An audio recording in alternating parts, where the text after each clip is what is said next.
all of you. I'm sure people are going to continue to trickle in as we get going here.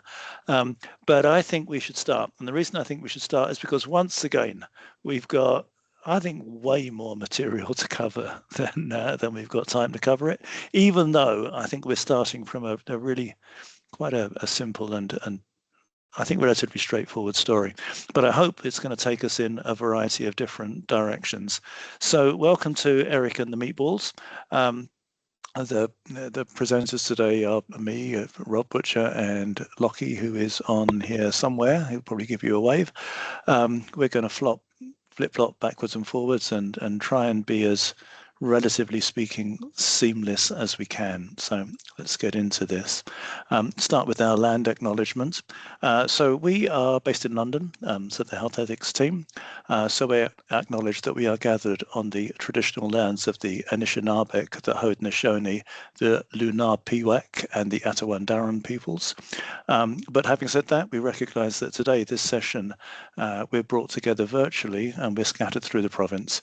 So we encourage all of us to acknowledge the treaties that are relevant to each area. This land continues to be home to diverse Indigenous people, First Nations, Métis and Inuit, whom we recognise as contemporary stewards of the land and vital contributors to society. This land acknowledgement is a totally minor step. Awareness is nothing without action. So I think we've got a mic on. If you could just ensure that your mics are turned off, thanks. So what is action towards reconciliation? I've got a meeting later this afternoon with a hospital not too in the area, and the conversation will include active, positive ways of incorporating Indigenous voices into the life of that organisation. So that's action. That's not merely awareness. It's a deliberate attempt to open the door, to bring, not just to open the door, but to bring in voices that perhaps we don't, or that we don't hear often enough. So we encourage everyone to be informed about, this is the awareness piece, traditional lands, treaties, history and cultures of the Indigenous people local to their region, and to think about the ways in which we can be deliberately, actively sensitive to the needs of the entire communities that we serve. All right, let me go to the next one. I'm in total presentation mode, which I don't normally do, which means I can't tell what comes next. So if it's a bit clunky, that's what I'm doing there. So just the general housekeeping tips. This session is presented in conjunction with Niagara Health, and we thank them for their collaboration on this. There's an evaluation form at the end of this session, and that is also a method for gaining recognition and credits for the session. So, learning objectives. We're going to look at ethical challenges in advanced care planning as they arise in the real world. We're going to look at the concepts of best interest and suffering and personal identity. That's the big sort of philosophical piece. And the way in which maybe unstated assumptions about each of those ideas crop up in practice, the way those assumptions turn into actions. And then we'll talk about capacity, of course, evaluating that, and what it means to change your mind. So I don't normally do this, but perhaps I should. We should maybe build this in as part of all of the sessions that we do. We're going to be thinking out loud about ideas which I think have a profound impact, so a real and significant impact on each of our lives. We're going to be thinking about what it is to be a person, what it is for a person to live a lifetime, what it means for a person to end. We're going to be talking about the relationships that care providers and carers, family, friends, have to people whose lives are changing So we're going to be exploring ideas that are really closely connected with the things that we feel, things that may well be part of our personal experience. And we're going to be pushing, probing, testing our intuitions and the things that we take for granted. So please sort of journey with us in a spirit of inquiry, but recognizing that we will be talking pretty bluntly about things that are hugely significant in our lives. Lockie, do you want to do this acknowledgement? Yeah, so the case or story that we're going to be exploring today that we're referring to as Eric and the Meatballs.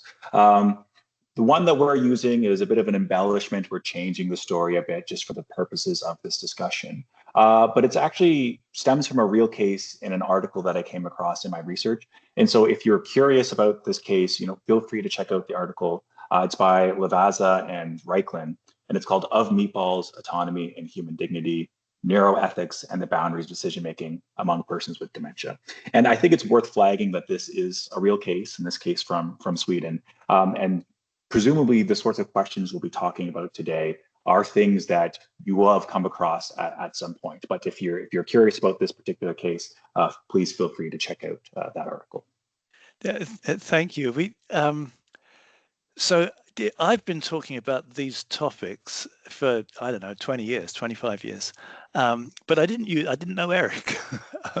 The first time I came across a version of this story, or a story that raised the same issues, it was a question of sex and sexuality in a long-term care environment. So as we unfold this story, you will see, I think, pretty clearly that we're using Eric and his story as a vehicle for thinking about situations that can crop up in a whole variety of different ways, but which raise exactly the same deep ideas. So this is our reworked version, and I'm trying to make Eric somebody you know. So I'm going to read this. So Eric's a vegan. He himself would have started any description of his life with an explanation of his passionate, lifelong commitment to the practice of veganism. He would recount how, as a teenager, he had recoiled from the cruelty of killing another creature to consume its flesh. He would describe his membership in and leadership of a variety of groups that practiced and supported a vegan lifestyle. He would tell how he met his partner and the love of his life at a Meat is Murder rally. He would happily describe his garden, which was the foundation of his plant-based diet, and he would discourse knowingly on the best methods and recipes to ensure a healthy and nutritious meat-free life. But sadly, Eric has suffered some health issues. His dementia is progressing, and he's been admitted to his local Sunny Glades long-term care home. He has, of course, been provided with the approved vegan diet. He's settled in well. He's comfortable, but he's increasingly withdrawn and requiring greater care and support. He usually shows signs of recognizing his partner, though it's often unclear that he knows who they are. It is clear that Eric is not capable of making his healthcare decisions. That is, when faced with choices concerning healthcare treatments, Eric is unable to understand and appreciate the nature of those choices and their reasonably foreseeable consequences. His partner is a substitute decision maker and makes those decisions for him. One fateful day, as the residents sat in the dining room, Eric reached out his fork and speared a meatball from his dinner companion's plate. The effect was transformative. Eric's face lit up with pleasure. He abandoned the vegan non-meatball dish in front of him and started devouring the meatballs on the plates around him. He was redirected, went back to his room, but the damage was done.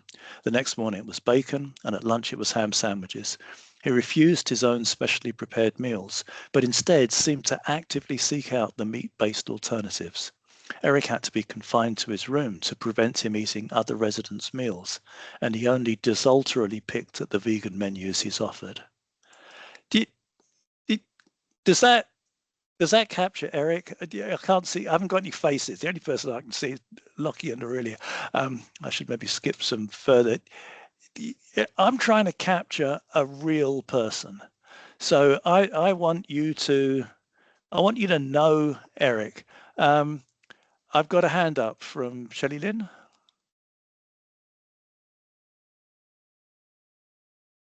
No, has the hand gone down? Look, feel free to jump in. Feel free to put comments in the chat. Lockie and Aurelia will monitor those, and they'll sort of jump in at various times. So now let me start with some questions. If you were the director of care at Twilight Glades, what should you do now?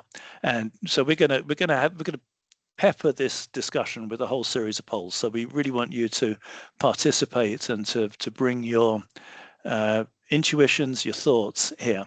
So first poll, Aurelia, you're going to pop this one up. Should the director of care let Eric eat meatballs? It's a straightforward yes or no. Should the director of care let Eric eat meatballs? No, there we go. So now, I can't do it. You're not allowed to sit on the fence. This is a yes, no answer. Should the director of care let Eric eat meatballs? Okay, so let's all right, let's see how we're getting a bit of a response here, Lockie. Would it be fair to say that the general response is let him eat the meatballs? So let's do it for a nod there. All right, I'm going to see if we can shake that conviction as we go. Although, Lockie, you've done this a few times elsewhere, and you universally get let him eat meatballs. All right. Okay, let me try a slightly different tack. Imagine that you were Eric. So imagine that you were capable Eric. So imagine you're Eric before he gets admitted to Twilight Glades. Eric, whose life has been committed to veganism. Imagine that you're concerned about this and that you have a conversation with the director of care, conversation with your substitute decision maker, and you give in your instructions to the director of care. So would you say, if you were Eric, while you're still capable, would you say, hey, if perchance at some time in the future I spear an errant meatball and decide that I would like to continue to eating meat, don't let me do it. So that is, or let me do it. So this is a yes, no question. Would your instruction, if you were Eric, while you were capable, would your instruction to the director of care be, in these circumstances, let me eat meatballs? Yes or no? The question makes sense. You give me a nod that I've articulated that. These are would you give an instruction saying, let me eat meatballs? So yeah, that's it. Good. Okay, so come on, let's see your responses. And I'm going to go on to the next slide while you're doing that.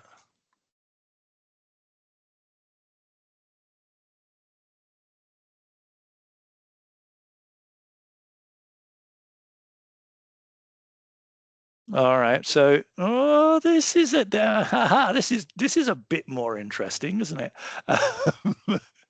So a little over, well, no, getting on for 60%, a little over half of you, while capable, would tell the director of care not to do what 87% of you said you were going to do if you were the director of care. Good. That's the territory that we're inhabiting. That tension between those two ideas. Okay, why? So now this is what we're going to do next, is sort of try and unpack the reasons for doing one thing rather than another, and then again try to identify what the background assumptions are that give rise to those different reasons. So why would you give Eric meatballs or not? So it could be because that's what Eric chooses. He spears the meatball, he's chosen it. It could be that you would do one thing rather than another because it's in Eric's best interests. It could be that you would do one thing rather than another because it's what his substitute decision maker says you should do. You could do one thing rather than another because it's what Eric instructed while he was capable, or would have wanted if there were no instructions. So now I'm going to introduce. I'm going to use a convention, and there's maybe I did it on the next slide. I think I did. I'll come back to that. Or it's easier for the facility to let him eat whatever he wants, or other. And we're going to come back to sort of unpack all of these in quite a bit more detail. I haven't done it here. So look, in a moment, I've got a slide I think that will unpack the convention I'm trying to use. Maybe it's the next one. Let me see if I can go ahead. Yeah, so let me try and do this and I'll go back to the previous one. So one of the puzzles about this story, one of the things that's sort of embedded in this story is a puzzle about a continuity of a person through time. And I absolutely accept that we're coming at that story of continuity of a person through time at two sort of decision points, choice points, at two slices of time. And I'm trying to capture the difference between the two of them.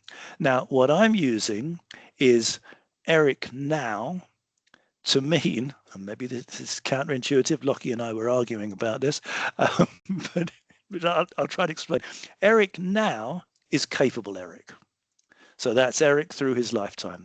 My convention, if I've put now in brackets after Eric or hyphenated Eric now, I'm trying to capture capable Eric through his lifetime before the point that he's at then, when he's no longer capable of making his own decisions. Now, I recognize that what I'm doing there is maybe deliberately privileging a conception of Eric as an independent, autonomous person. So it's as if we're thinking about Eric while he's writing his advanced care plans, while he's autonomously living his life being Eric. So that's the Eric now. So in a way, Eric now is us, independent, autonomous, self-directed people, able to make our own choices. That's Eric now, us. We have encountered Eric then. We encountered Eric, and this is relevant too, because many of you, particularly those that work in long-term care, many of you won't get to meet the people that you are caring for until they're in the then state. You'll get to see them first. Potentially, you'll get to see them first when they're more vulnerable, less capable of making their own decisions. You'll get to see them then. So that's the convention I'm trying to use. I'll try and make it as clear as possible each time, whether we're talking about Eric through his lifetime, capable Eric now, and contrast that with Eric as we are dealing with him at this stage in his life when he's no longer capable. So now let me just sort of probe the intuitions a little bit more.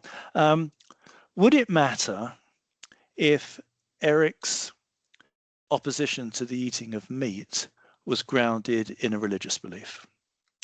So would it matter if we were talking about pork for kosher or halal or veganism, Hindu-based, religious-based? So would it matter to the decision-making that we're engaged in if it was related to a religion? So, please, that's one poll. And then, does it matter that we're talking about food rather than sex or sexuality? So the story that I've been using for a substantial period of time is concerned a resident of a long-term care home who formed intimate sexual relationships with, a relationship with a man in the home, a man who was not her husband, when her husband continued to live in the community and was devastated at what he took to be a completely unprecedented turn in his lifelong partner's sex and sexuality. So would it matter? So you've got two poles up there. Does it matter? Let me see, what have we got? We're getting sort of a slight preference for yes, it matters if the belief was religiously motivated, and no, it doesn't matter if it was related to sex. Okay, fine. We're just sort of trying to see what you're thinking there. Oh no, here on. Let me done that one. Let me do the next one.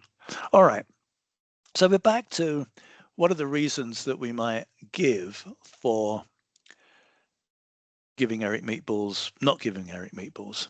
So one, he's chosen it. That's what he picks. Give him what he wants. Okay, let's unpack that. And what we're going to explore now is what it means to make a choice. So, and you can think about the different ways in which we could unpack that idea of what it is to make a choice. So I'm just going to do one take on this. Capable Eric rejected meat because it came from animals. So his was, I'm going to call it a moral objection. His objection to meat was that it required the killing of an animal in order to put the stuff on the plate in front of him. So that's Eric now. Eric's lifetime objection was grounded in beliefs about the profound immorality, unethicalness of killing another living creature in order to feed yourself. Moral objection. But Eric, the not capable Eric then chooses meat on the basis of its taste. By hypothesis, Eric doesn't know now, then in his non-capable state, he doesn't know what the genesis of the stuff he's putting in his mouth might be. He just picks it because it tastes good. So, does it make sense to say that Eric has changed his mind? So now I think we've said this. Put your comments or discussion in the chat, or put your hand up. Has Eric changed his mind? Go on. What do you think? Ken's got his hand up. Ken, please jump in. I just think it's his change, and for the sake of staff, you also have to consider their beliefs, and workload. And I've actually seen it with both of my parents where things have changed, and it was just much easier for them to be comfortable to do it.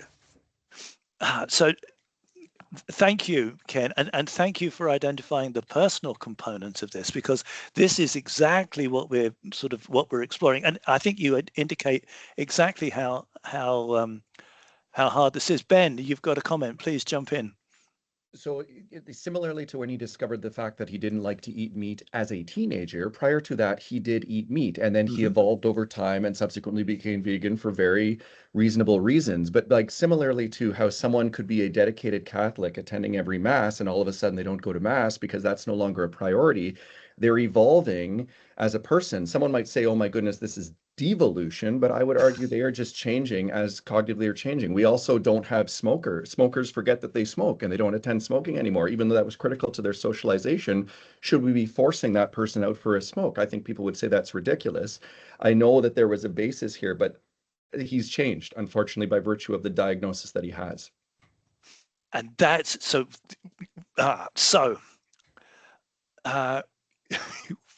And what we're getting in the chat is exactly the tension that we're trying to unpack. So one way of coming at this is it's straightforwardly to say that he's changed, and we're going to try and unpack this idea. So, well, all right. The next piece I'm going to say is, has he changed into someone else, or we've used the language of evolution. I'm going to come as we sort of work through this, I'm going to come and try and unpack what I take to be the deeper ideas that sit behind the things that we end up saying. So we're presupposing, as we have this conversation, we're presupposing a whole bunch of things, not the least of which, the big one that of course I want us to think about, is what is it to be a person and what is it to be the same person through a lifetime? So we're going to look at some ideas that really try to unpack that concept. What makes Rob now Rob then? And what does that mean for any one of us? So, Erin, have a go, and then we'll keep going. So, and look at the chat here, please, Yeah, Erin. so I just wanted to add, also, I think it's a matter of as long as power of attorney is aware and that sort of thing. I think also you look at what the repercussions of keeping him from eating what he wants. Is there going to have an increase in behaviors? Is there going to have an increase in or a decrease in his life satisfaction if we're withholding food that he wants to eat? So I think it's weighing the him eating meat isn't harming him as long as, you know, family is in agreement, and trying to withhold that from him could actually cause him harm. So I think it's weighing that balance as well. Absolutely, yes. And I think Ken, you did this as well. Eric is now living in a communal living facility with a whole bunch of other people around him, and he's being cared for by professional carers. What would be required in order to prevent him from eating meat is significant. Significant for him. He may well react negatively to that. So significant for him and potentially significant for the people around him. So yeah, thank you. We're going to try and pick him up. So I'm still stuck with choosing and this idea that Eric has something like changed his mind. You'll all be totally familiar with the requirements of the Healthcare Consent Act and the Substitute Decisions Act, for that matter, which says that in order for me to be capable of making a decision, I have to be able to understand and appreciate the reasonably foreseeable consequences. Now, I get that this is, of course, not a treatment decision. It's a decision about food. But does Eric understand and appreciate his choice of meatballs? So we did this as a poll. So does Eric then, Eric, not capable Eric, does he understand and appreciate the choice of meatballs? And then let's throw the second question up there as well. Does it matter that Eric's non-meat choice, now the non-capable eating meat choice, let me be clear. Does it matter that Eric's refusal of meat through his lifetime, so that's the non-meat Eric, capable now, does it matter that that was reasoned and morally grounded, whereas his choice of meatballs now is based on a taste preference? Does that matter? All right, so we have a look. Oh, look at this. You're all saying no, or at least all the people who are prepared to answer are saying no. So that is first one. So this, I think, is consistent. Does Eric understand and appreciate the choice of meatballs? Nope, he doesn't. He doesn't understand and appreciate that choice because he doesn't realize that the meat has come from animals. And does it matter? No. So we'll come back to this. We'll come back to try to understand what we think that means. Okay. Let me just check that was the. No, I'm going. Let me go back a minute. Okay, fine. So we've been struggling, grappling with the notion of choice and what Eric is doing, and he's making a choice. And you've seemed pretty clear that he doesn't understand and appreciate the choice that he's making, but he's making a choice, and that it doesn't matter. The grounding for that choice, it doesn't matter. It doesn't matter that previously that was reasoned and moral, and now it is just based on taste. Now, let me just prompt you to go back and think about whether it would make any difference if this was a religious commitment. So if Eric had been a member of a faith tradition that, for instance, did not eat pork, would it matter that that his decision now to eat bacon sandwiches is based on taste? So you can just sort of park that and sort of think about it. So let's ask his substitute decision maker, because we've agreed that Eric is not capable of making his own healthcare decisions, and quite possibly not capable of making his own decisions about food. So this is what Jenny says. I don't know what to do. Jenny's real. I love Eric. I want what's best for him. His whole life, he's hated the very idea of meat. Anti-meat activism was his driving force. It was what brought us together. But this isn't my Eric. He doesn't know me. He doesn't really know his surroundings. He doesn't know who he was or what he cared about. Is it even still him? It seems cruel not to give him what he wants. But he would hate what he's become. What do you think I should do? And I just put here, I should have put, well, Jenny says, should we call the ethicist? I think I probably should have put no. but Jenny is struggling in exactly the way that a loving partner would struggle. She's struggling because she loved and cherished Eric as he was, the man. This is a core set of beliefs that has brought them together. And now, God, all right. So Rhonda's talking about best interests. Hold on a bit, Rhonda, because we're going to get there. You mustn't rush me. So, Lockie, you're going to do just the Substitute Decisions Act legislation, and tell me when you want me to change. Yeah. And so the last slide was with Jenny, the wife, basically saying, perhaps we should get the ethicists involved. How should she go about making this decision? And the starting place ought to be, what does legislation say? Sometimes legislation is quite clear. It can really clarify these questions because it provides an obligation. There's an act that you must take. Other times it's instructive, but not definitive. And so the first question would be, what is the legislation that applies in this case, and what might it say? And in this case, there is, which is the Substitute Decisions Act. And so the Substitute Decisions Act governs powers of attorney for both property and personal care and substitute decision making in general. And specifically, powers of attorney for personal care are permitted to make decisions on behalf of an incapable person pertaining to healthcare, nutrition, shelter, clothing, hygiene, or safety. And so what that means is, if we take Eric to be incapable, the substitute decision maker, if they're a power of attorney for personal care, can make decisions on his behalf regarding nutrition. Something that I want to flag here, we don't necessarily dive into it too much, as we've been contrasting with sexual relationships as well.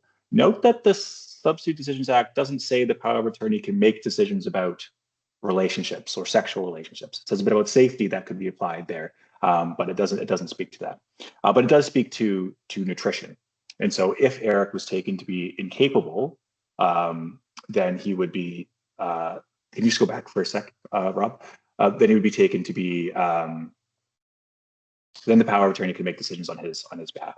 And so as mentioned by Rob, the test for someone to be capable of making personal care decisions is that they must be able to understand and appreciate information that is relevant to make a decision and apply it to themselves. But as we've sort of been puzzling here in our conversation about choosing, is what does Eric need to understand in order to make this decision, in order to be able to choose? Does he need to be able to understand that meatballs are made of meat that come from animals and tie that into his previously held moral framework? Or does he just need to understand what tastes good to make decisions based off of that?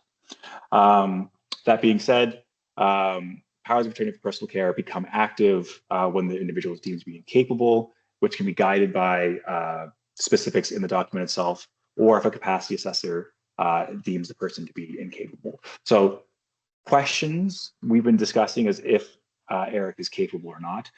It's possible that a formal capacity assessment would deem Eric incapable of making personal care decisions, in which case he would be incapable, or if he was just unable to understand and appreciate specific decisions about nutrition, then he would be incapable as well. And so his power of attorney for personal care can then make those decisions on his behalf. Next slide, please. However, something that was mentioned a bit by Rhonda that we're going to get to best interest in a little bit.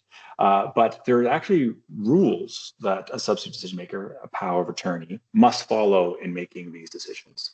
And so something that's important to recognize is that many individuals, when they are asked to be a substitute decision maker, or their a power of attorney becomes active, the person's incapable, and now they have to make decisions on someone's behalf, they interpret that as meaning, I'm the substitute decision maker, I'm substituting my judgment and doing what I think would be best in this scenario.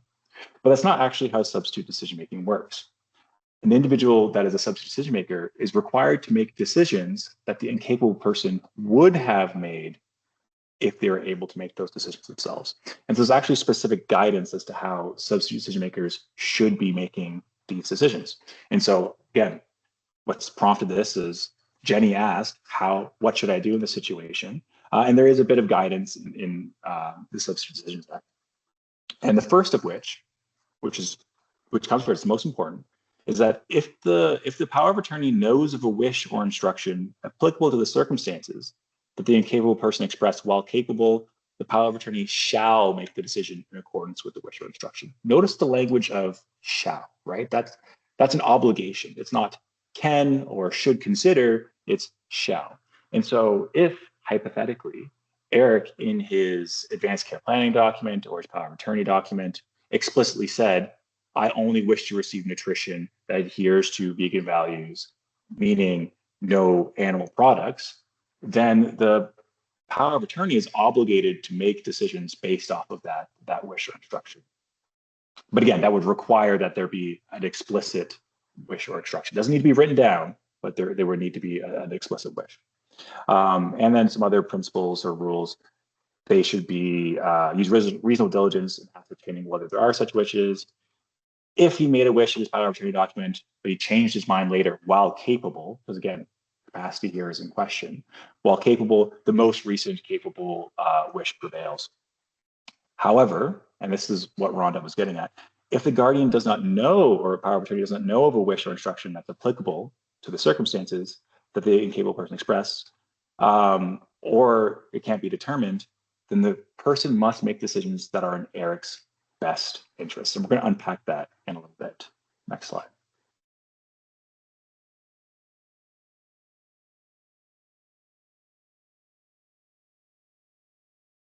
You're just muted there, Rob. Yeah, I am. Sorry. So I'm just reminding you of what you said.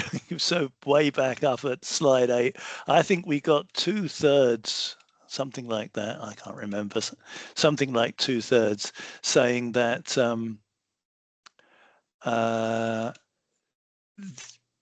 that if you gave an instruction, okay, here it is. No, it wasn't 2/3, 57%. 57% of you said that if you had given instructions to the director of care, then those instructions should be followed. All right. Well, we could do this one. Is capable Eric now? So go back to Eric when he was capable. If he had given an instruction not to let him have meat, would that be decisive at this point? So if Eric had given an instruction, do not let me eat meat, would that be definitive? Was that the answer that would apply now? So that's a yes/no poll. I've got somebody here, somebody in the chat. I just saw it now, acknowledging that they are vegan and that they need to be thinking about some of these pieces. So you've got a poll going in. Should we take Eric's instructions to be definitive? All right, Lockie, you're going to talk about best interest for a minute, and then I'm going to switch on. Go on, Lockie, to you. Yeah, and so I mentioned that substitute decision makers, powers of attorney, are obligated to follow prior expressed capable wishes. According to, again, legislation is shall. However, many, if not most people, don't have explicit wishes as to what their personal care looks like. And so even in this case, while Eric might have very strong held beliefs and values, he might not have necessarily wrote down explicit wishes as to what it is that he would want his substitute decision maker to do. And so if there aren't explicit wishes or values, again, the substitute decision maker is obligated to look at the best interests of Eric and make a decision accordingly. Now, the best interest is a term that we're all aware of. It has fairly specific meaning in the Substitute Decisions Act and the Healthcare Consent Act. However, unlike prior express capable wishes, where that comes first, that's number one. These things to take in consideration for best interests, according to legislation, are not ranked. They're all just things that the substitute decision maker shall take into consideration, but it doesn't say whether or not one wins out. And so we're going to come back to sort of this turmoil that we've been talking about. And so, if a substitute decision maker is making decisions on behalf of someone that's incapable, they need to take in consideration the values and beliefs that the person knows the resident or patient had when capable and believes the person would still act on it capable. So in this case, the substitute decision maker is obligated to take in consideration what Eric's values are, veganism, and how he would act if he were capable. However, they also need to balance that with the person's current wishes, if they can be ascertained. And in this case, Eric's being pretty clear that he wants to eat meat. It's not a capable wish. If we're talking about best interests, we're presuming he's incapable. But he's making his wish known, and that's something that the substitute decision maker needs to take into consideration. Another feature that needs to be considered is the quality of the person's life. Now, what's interesting here is presumably what is meant by quality of life for the legislation is a snapshot in time. Eric's quality of life as he currently is in the long-term care home, incapable. And presumably, according to that, it'd probably be better for his quality of life to be provided meat. And his current wishes are to continue eating meat. And that directly conflicts or contradicts what his values and beliefs were and the decision that he would probably make if he were capable. The final thing that needs to be taken into consideration when considering best interests is what the risks and benefits are, risks of harm to the individual should a decision be made. And so while there is specific guidance in the legislation for best interests, it actually explicitly draws out the tension that we're struggling with. On the one hand, what his values and beliefs are or were, and what it is that he's currently asking for, and what might be better for his quality of life at this point in time. Now, what we are going to contrast that with is potentially his quality of life as a whole, quality of life over a lifetime. But we're going to get to that in a second. Thank you. Yeah, exactly. I have got the mic on. So what is it? So let's just take a step back and think about this notion of best interests in general. And I'm going to contrast what I often talk about as a subjective and an objective view of best interests. Subjective view of best interests is, if you want to know what's in Rob's best interests, ask him. So ask capable Rob, more or less capable Rob, what's in his best interests. And my answer is definitive. Subjective view. An objective view says something like, well, there could be an external observer that can look from the outside and determine what is really in Rob's best interests. So my standard joke around that, there have been two people in my life that thought they knew Rob's best interests better than Rob. One was my mum, and the other was an ex. And one of them was sometimes right. So you can probably work that out. External observer with the ability to determine what is actually in my best interests. And now, I think that the Healthcare Consent Act embodies the subjective view of best interests. That is, I'm entitled to make my own choices under the Healthcare Consent Act. I'm entitled to make my own choices if I'm capable, and that I make good or bad choices is irrelevant to my entitlement. I'm not just entitled to make good choices.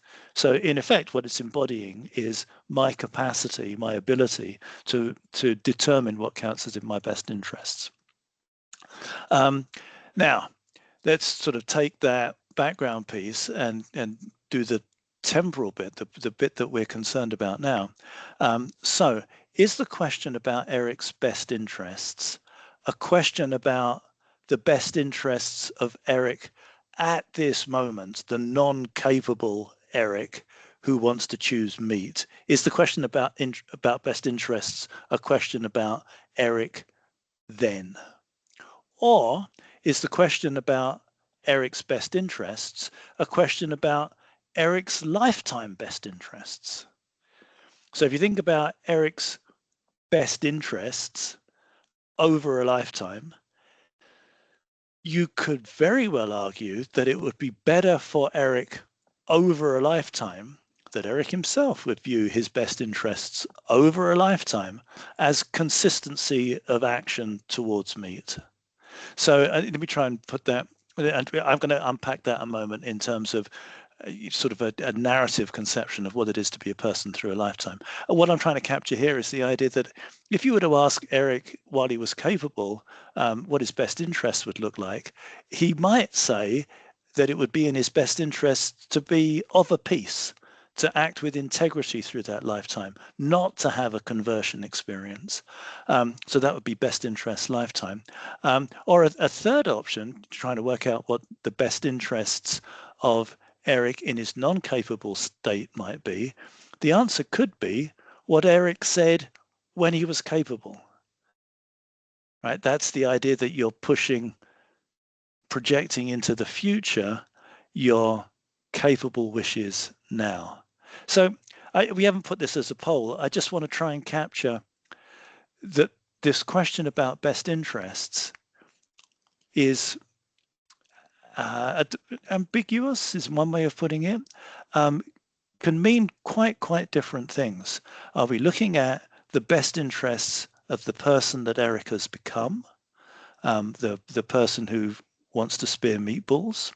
Are we looking at the best interests of Eric through a lifetime, the person who has spent his entire life in opposition to the eating of meat and who now is spearing meatballs? Is it his best interest, so a continuous person? Or are we looking at the best interests as they would have been defined by Eric while he was capable? So is Eric, while he was capable, permitted to project his conception of best interests into the future? All right. So again, we're just trying to. We've been saying this. The best interests of Eric as he has become Eric then is that he gets what he wants. He can experience the pleasure of the taste of meatballs, and he doesn't need to be prevented from seeking meat. Clearly, it's in the best. I would say clearly, it's in the best interest of Eric, the person that he has become, to permit him to continue to eat meat. So again, we're sort of going back to. I'm trying to now test your intuitions on this. Should Eric now's values, so Eric's values while capable, do they count when thinking about the best interests of the Eric that he has become? So do his previous values matter? And then the second question, are they decisive? So what I'm trying to force you to do, really, I think, is to make a decision about whether we're thinking about a concept of best interests through a lifetime, a complete life best interests, or whether we're thinking about best interests simply in the context of the person that he has become. Okay? So, what have we got? Are the values decisive? I'm getting a no. Do they count? Yes. All right, they count, but they don't tell you what to do. Okay, let's keep going. I knew we wouldn't have enough time. Anyway, but there are some things that I really want to do. So what I want to argue is that your answers to these questions presuppose, I'm going to call it a theoretical commitment, an understanding of what it is to be a person, what it is to be a person through a lifetime. So in effect, what we're trying to probe is a number of theories about what it is to be a person, theories of identity for a person, and a theory of the good life. Our answers to these questions are all of them telling us something about what we think are the answers to these bigger questions: person, identity, and good life. So if we think about the notion of integrity of a person through a lifetime, one way of thinking about what is it to be the same person through a lifetime is, I'm going to call it a narrative conception. So we do this all the time. You think about yourself, I think about myself, we all think about ourselves as the hero of our life story. And we've got a story where it's not just chronology, bang, bang, bang, one thing after another. It's that I am the protagonist in my life story. All of us do this. We see the world and conceptualize ourselves in that narrative format. We think about our past, we think about our future, and we make decisions that put those pieces together. So I'm calling that a sort of a narrative identity. So that's one way of thinking about what it is to be a person through a lifetime. And there, the key idea is that the story hangs together. Another way of thinking about what it is to be one person through a lifetime is that there's a physical link. It's a physical causal link that links this body back to the body that was born to my mum at my date of birth in the particular location that she was. That there's a physical continuity that runs throughout. So Eric is the same person throughout his lifetime because there's that sense of physical continuity that takes him back to his particular birth, to his mum. So you could do genetic makeup through a lifetime. That could be the sort of the piece that upon which all of those notions of identity hang. Or then, of course, as soon as you start doing thought experiments about clones, which have got the same genetic makeup, then does that mean you're two people? Anyway, so the idea of a soul works really well for that conception of continuity through a lifetime. But in order for that to work, you've got to have a soul. And of course, many people on this call would question that idea, that assumption. So together with this, what is it to be a person through a lifetime, there's an associated puzzle about when a person begins and when a person ends. So go back to the whys. We've gone through a whole bunch of these. We're unpacking them. If I do want to do the word cloud. So we had said here, are there other reasons? We've been trying to pick out what should happen next, what we should do next, based on an understanding of Eric, who he is as a person, what it means for that person to have interests and best interests. Are there other things that we have not really spoken about that should be included in the are there other reasons for acting? All right. So yeah, please. I think we put that as a word cloud. You can throw that in. I'm going to do these next couple of slides and then try and stop with a minute or two to finish. But what we do next? Ask what the answers that we have given to the questions that we've asked, what those mean about our theories of the person, what it is that we think that we're doing or not doing as we answer those questions. So as we answer what we should do, one answer privileges Eric as he was through his lifetime, privileges Eric now. I think if we do that, if you say, no, Eric shouldn't have meat because he never wanted meat. Eric shouldn't have, whether his wife says that or whether we say that, that privileges a conception of Eric as a narrative being and privileges that notion of his integrity through that lifetime. So that, and if we do that, we're giving Eric, the capable Eric, the authority to write his story. We're saying, capable, you're entitled, you've got the right to say how that life unfolds. That's the foundation of advanced care planning, the things that subsequently get called advanced directives. Even if the circumstances have changed, that privileges my ability now to say what will happen to me at some time in the future. If our answer looks at Eric as he is, in his now non-capable state, then I think what we're doing is we're using a notion of best interests of Eric, the person that he has become. We're using a notion of best interests, we're privileging a notion of best interests there, which is discontinuous from Eric through his lifetime. It's a different answer to the answer that we gave above. And it presupposes different ways of thinking about the person. And I think that shift means that we're diminishing the value of a continuous integral life story. So let me keep pushing away at these intuitions. Should we say that Eric then, that the Eric that he has become is a different person from the Eric that was capable and that that lived his life? So should we say that he's a different person? Poll number one. Has previous Eric ended?